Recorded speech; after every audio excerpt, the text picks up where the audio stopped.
Jinn seemed to have always sort of been a part of my life in one way or another before I knew it or not.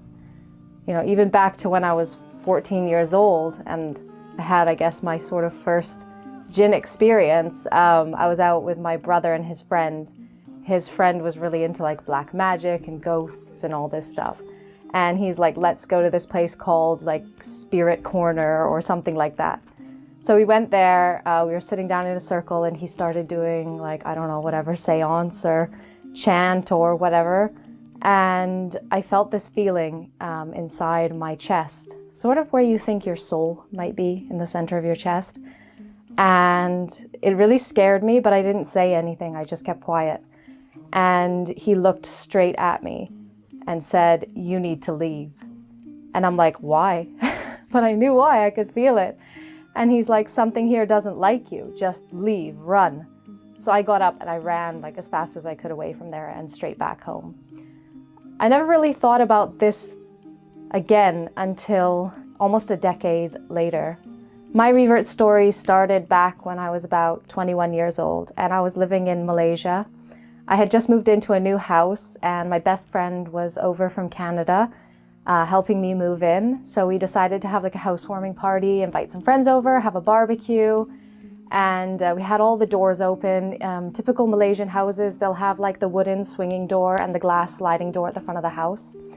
I'd taken my friends upstairs to see the house, see the rooms upstairs. And as we came out of one of the bedrooms, I heard a bang and I heard my dog bark downstairs. So I went downstairs and I saw my best friend and she just looked absolutely terrified. She was like pale white and just staring at the glass sliding door at the front of the house.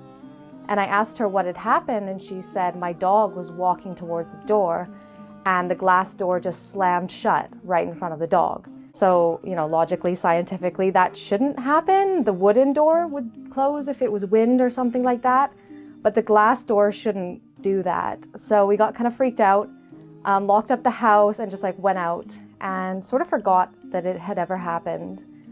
My best friend left. I was living in that house, and over the next couple of months, between sort of like February and March, things kept happening in the house, but I kept making excuses for them. So I would come home and something I had left over there was now over there. I'd just tell myself like, I forgot, I moved it. Or I'd hear something drop in my room and I'd look around and nothing had dropped, nothing had moved. So I thought maybe it's just the neighbor and I would just ignore it. And then one night I couldn't ignore what was happening. I came home, it was quite late, like 11 or 12 o'clock at night. I went to my bedroom, I put my dog in her bedroom and I started to get ready for bed.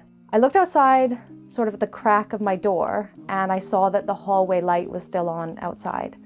So I went outside to turn it off, and when I went outside, I felt that feeling that I had told you about in the beginning, when it happened to me when I was 14. Exact same feeling. The minute I felt it, I remembered that time. I couldn't see anything. I couldn't really hear anything. Maybe something like white noise, which sounds like a bit like a fan, but very faint. And I felt this feeling, but I could feel like where this feeling was coming from, like the energy, where it was coming from. And I got really scared, so I just shut my door and I locked my door. And as I turned around to go to my bed, something hit the door so hard behind me. The whole door shook. And I just got terrified. My heart fell on the floor. I didn't know what to do because I couldn't see it. I couldn't fight it. I couldn't do anything. At this time, I was an atheist, a very strong atheist who used to tell my friends like they're crazy for believing that there's some man in the sky who's created everything. And, you know, I've been in many situations where like, you know, life or death, or you're like afraid, but I never thought to call on God or any kind of like deity in any of those sort of situations because I just didn't believe that it would help. But in that moment, my mind was totally blank except for one word, and that word was Allah. So against like sort of my normal reaction, I asked God, I asked Allah to help me. And I went to bed and I put something on the laptop to kind of like distract my mind. And I fell asleep so quickly, like abnormally quick for me. And I remember that night it rained so much. It like purified everything around me. And when I woke up, I sat on my bed and I made what would be my first dua. And I asked, well, first of all, I said, Allah, thank you if that was you who helped me and protected me from anything further last night. And if you want me to be Muslim, if you want me on this path, then you have to guide me, because nobody has been able to convince me that you exist before now. After that, I felt very interested in learning about Islam. I started asking the Muslims that I knew about the religion, about why they prayed, what they were afraid from, what does Allah want from us. And I started to beta test Islam in my life. Over the next few months, Allah started to prepare me to become Muslim, because my lifestyle was not Islamic at all before that. And I had a lot of things to change to get to a point where I can call myself a good Muslim, inshallah.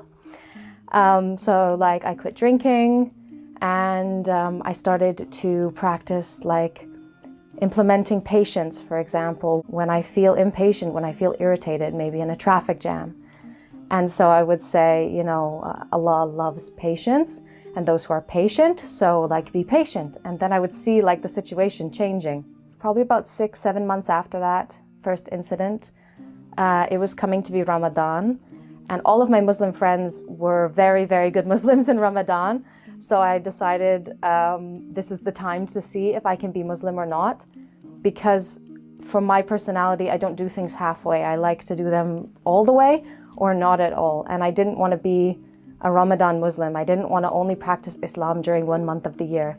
So if I was going to do it, I was going to do it all year. So I needed to know, can I be this? Can I fulfill all the duties of a Muslim?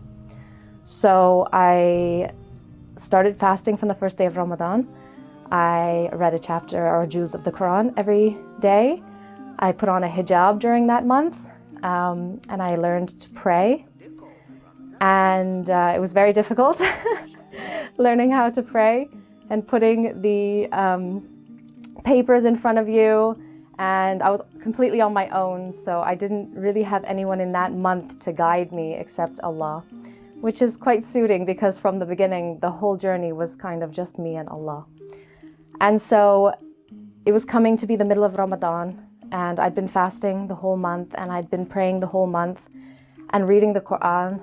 You know, I was about 15 juz in, and I kept reading about myself, you know, the blind and the deaf who are exposed to the truth. They know it's the truth, but their arrogance turns them away. And it was one night at Isha prayer, I thought to myself, if I died tonight, I'm not going to Jannah. I'm one of these people that Allah keeps warning us about. So I Googled, how do you say your Shahada in English? And I sat there on my prayer mat after Isha prayer, and I said my Shahada between me and Allah.